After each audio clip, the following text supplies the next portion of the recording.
Today I'm going to show you how to make an easy pho soup. To get started, you will want to make a pho broth. First, you'll want to add 4 cups of your favorite broth to a saucepan.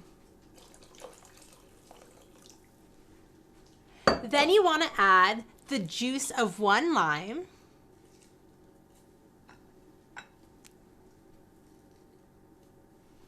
add a couple cloves of garlic, a cinnamon stick, and a few pieces of star anise. Stir everything together and let it simmer for about 10 minutes.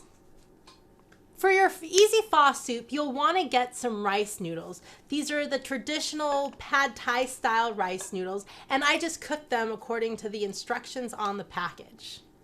So I'm going to add those to my bowl.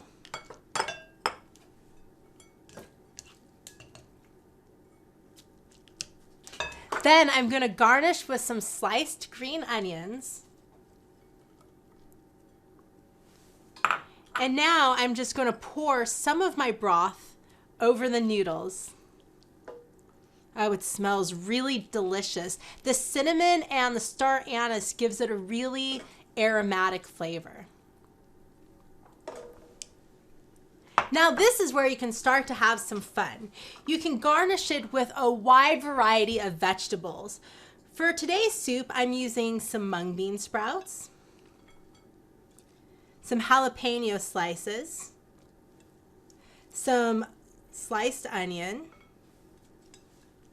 some fresh cilantro, and a sprig of fresh basil, and some carrot slices. If you want your easy pho a little bit spicier, I've got some garlic chili sauce here. And I'm going to add about a tablespoon of hoisin sauce.